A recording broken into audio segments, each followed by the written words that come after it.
নেপালের ভয়াবহ ভূমিকম্প দেখে পুরো বিশ্ব থমকে গেছে। কিয়ামতের দিন আমাদের কি হবে এমন ভয়াবহ দুর্ঘটনা আসলে এই যে নেপালের ভয়াবহ ভূমিকম্প, এটাকে আল্লাহর পক্ষ থেকে আযাব, এটাকে আল্লাহর পক্ষ থেকে পরীক্ষা।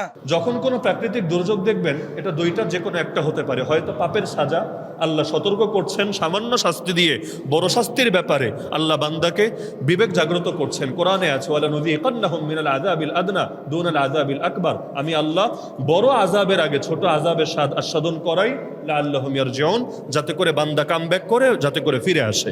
তো কখনো পাপের শাস্তি হয়, আর কখনো পাপের শাস্তি না, তবে মর্যাদা বৃদ্ধির কারণ হয়। এজন্য অনেক ভালো মানুষেরও রোগ হয়, অনেক ভালো মানুষও বিভিন্ন বিপর্যয়ে ক্ষতিগ্রস্ত হয়। আমার নবীরও তো রোগ ব্যাধি হয়েছে, হয় নাই? আল্লাহ রাসূল সাল্লাল্লাহু আলাইহি ওয়াসাল্লামের মৃত্যুর সময় কষ্ট হয়েছে, হয় নাই? তো কেউ বলতে পারবে যে এগুলো পাপের কারণে? নাউযুবিল্লাহ, ঈমানে তো থাকবে না। এই কথা বললে তো ঈমানে থাকবে না। সুতরাং রোগ ব্যাধি বা বিপর্যয় দেখলেই বললেন না পাপের শাস্তি। পাপ কি আপনি কম করেন? এজন্য তামাশা করতে যায়েন না। পৃথিবীতে কোনো দেশে ভূমিকম্প হলে, প্রাকৃতিক দুর্যোগ হলে এক শ্রেণী আছে বলে পাপের শাস্তি, পাপের শাস্তি। তুমি তো সাধু মাশাআল্লাহ, এজন্য তোমার উপরে শাস্তি আসে না। অযথা মন্তব্য করবেন না, আল্লাহই ভালো জানেন আল্লাহ কোনটাকে কেন পাঠিয়েছেন। কিন্তু এখান থেকে আমাদের শিক্ষা হলো সতর্ক হওয়া। অন্যের পরিণতি দেখে যে সতর্ক হয় না, মৃত্যু ছাড়া কোনো জিনিস তাকে সুপথে আনতে পারে না। আল্লাহ কোরআনে অতীতের কেচ্ছা শুনিয়েছেন এজন্য যে আগের জাতিগুলোর গল্প শোন, ওরা কেন ধ্বংস হয়েছে চিন্তা কর, যাতে করে তোদের ধ্বংস না হওয়া লাগে, তোরা বাঁচতে পারিস। এই যে নেপালের ভয়াবহ ভূমিকম্প, এটাকে আল্লাহর পক্ষ থেকে আযাব, এটাকে আল্লাহর পক্ষ থেকে পরীক্ষা। বিজ্ঞান বলছে হিমবাহ ধসের কারণে ভূমিকম্প তৈরি হয়েছে, অথবা হিমবাহ ধসের আগেই ভূমিকম্প হয়েছে। ভূমিকম্পের পরে প্রবল স্রোত এটা মানুষের লোকালয়ে ছড়িয়ে পড়েছে, মানুষ ক্ষতিগ্রস্ত হয়েছে। দেখেন, নেপাল তিব্বত সীমান্তের কাছে যে আকস্মিক বন্যা শুরু হয়েছে, এটা নিয়ে বিজ্ঞানীরা কিন্তু এখনো গবেষণা চলমান রেখেছেন। কিন্তু যহারাল ফাসাদু ফিল বাররি ওয়াল বাহরি বিমা কাসাবাত আইদিন নাস, এই জলে স্থলে যত ধরনের বিপদ আপদ এরকম আছে, এই সকল বিপদ আপদ আল্লাহ সুবহানাহু ওয়া তাআলার পক্ষ থেকে কিন্তু পৃথিবীতে আসে। এখন মানুষ এটাকে এক একজন এক এক ভাবে ব্যাখ্যা করে। কয়েকদিন আগে সিলেটে বন্যা হয়েছে, তারপরে আমাদের এই যে চিটাগাং এ বন্যা হলো, বাংলাদেশেও তো হচ্ছে। পৃথিবীতে যে বিপর্যয় জলে স্থলে যা কিছু হয়, এটা আল্লাহ সুবহানাহু ওয়া তাআলার পক্ষ থেকে হয়, মানুষের অর্জিত কৃতকর্মের ফল হিসাবে হয়। এখন একটা বিপর্যয় দেখলেই সবগুলোকে আযাব বলা অথবা সবগুলোকে পরীক্ষা বলা, এটা আল্লাহ সুবহানাহু ওয়া তাআলা ছাড়া কেউ জানেন না। এখন এই যে দৃশ্যগুলো, ভিডিওগুলো যেগুলো সোশ্যাল মাধ্যমে ছড়িয়ে পড়েছে, এটা দেখে কি এতটুকু আপনারা বুঝতে পারেন না যে সামান্য নেপাল আর তিব্বতের এই ভয়াবহ বন্যা স্রোতধারায় বিশাল বিশাল বাড়িঘর এগুলো একেবারে খড়খোটার মতো ভেসে যাচ্ছে। এখান থেকে কিন্তু আমাদের শিক্ষা নেওয়া উচিত, তাহলে কিয়ামতের ভয়াবহতা এটা কত মারাত্মক হবে, কিয়ামতের ভয়াবহতা এটা কত বড় হবে। ইদা জুলজিলাতিল আরদু জিলজালাহা ওয়া আখরাজাতিল আরদু আসকালাহা ওয়া ক্বালাল ইনসানু মা লাহা। আবার আল্লাহ বলছেন আল কারিআতু মাল কারিআ ওয়া মা আদরাকা মাল কারিআ ইয়াওমা ইয়াকুনুন নাসু কাল ফিরাশিল মাবসুস ওয়া তাকুনুল জিবালু কাল আহনিল মানফুস। কত বড় কথা!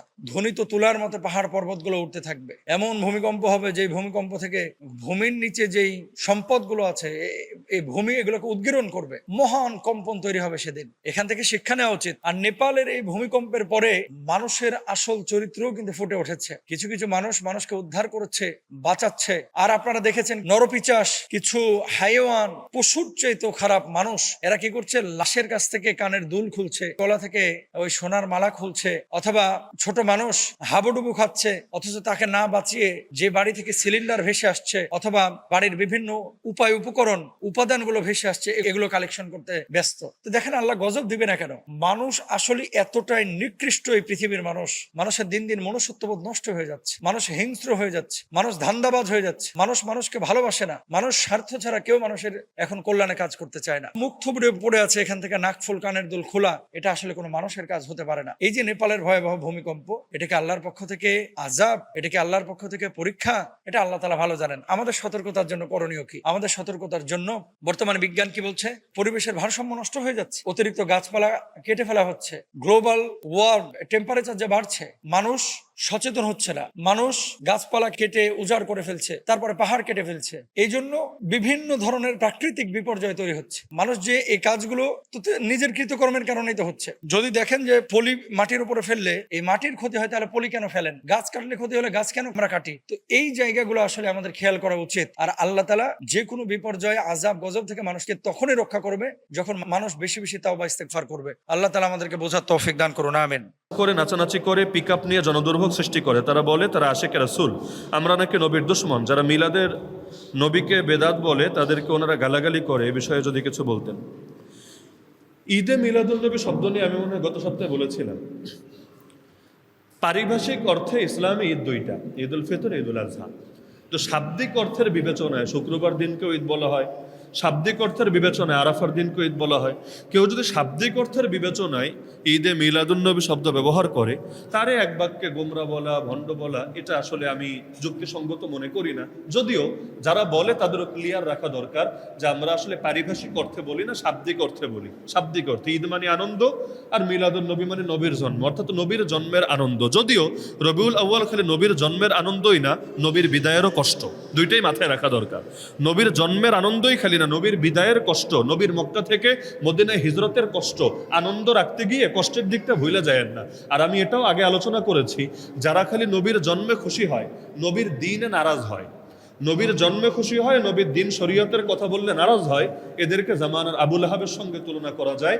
কারণ বহুত লোক এমন আছে, আপনারা এই বছর খেয়াল করেছেন কিনা আমি জানি না, নরেন্দ্র মোদীও 12 রবিউল আউয়াল ঈদ মোবারক লিখে পোস্ট করেছে, ঈদ মোবারক। কেউ মনে হয় শিখিয়ে দিয়েছে যে এটা ঈদের দিন, আর ঈদ উল ফিতর, ঈদ উল আজহায় যেভাবে ঈদ মোবারক বলে, পাগলে এই দিনও ঈদ মোবারক বলেছে। দুষ্ট ছেলেরা আবার হাসাহাসি করে বলেছে যে ঘরের মধ্যে তাহাজ্জুদ গুজার নারী থাকলে আলহামদুলিল্লাহ পুরুষরা এভাবেই দিনদার হয়ে যায় এবং শেষ বয়সেও জীবনে পরিবর্তন আসে। অনেকে গর্ব করে বলেছে একজন নারীই পারে একজন পুরুষকে হেদায়েতের পথে আনতে। মিস ইউ আপা, আপা তুমি অনেক বড় উপকার করেছো, এইরকম বুড়া খাটাসকেও তুমি দিনের পথে ঈদ মোবারক বের করেছো, আল্লাহ মাফ করুক। তো এখন দেখা যাচ্ছে যে এই যে ঈদ রবিউল আউয়াল আসলে বহুত লোক এমন আছে, কাফের মুশরিক থেকে শুরু করে নবীর জন্মের খুশি যাপন করে, কিন্তু এদেরকেই বলেন চলো নবীর আদর্শ সমাজে জীবিত করি, রাষ্ট্রে, রাজনীতিতে, অর্থনীতিতে, বিচার আচারে, আইন কানুনে নবীর আদর্শ জীবিত করি, তখন বলবে তুই উগ্র, তুই মৌলবাদী, তুই জঙ্গি, তুই সাম্প্রদায়িক।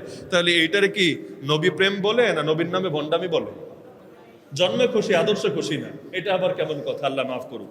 তো ঈদে মিলাদুন নবীকে যারা বলে সব ঈদের সেরা ঈদ, এখানে তারা মূলত ওই অর্থে বলে যে নবী না আসলে তো আর কিছু পেতামই না। কোরআন পেলাম নবীর মাধ্যমে, আল্লাহ চিনলাম নবীর মাধ্যমে, এমনকি রমজানের ঈদ, কোরবানির ঈদ, এগুলোও পেলাম নবীর মাধ্যমে, ওই অর্থে বলে। কিন্তু আমি একটা রিকোয়েস্ট করব তাদেরকে, আম পাবলিকের সামনে এমন কথা বলা উচিত না যেটা থেকে কেউ কেউ ভুল বুঝে।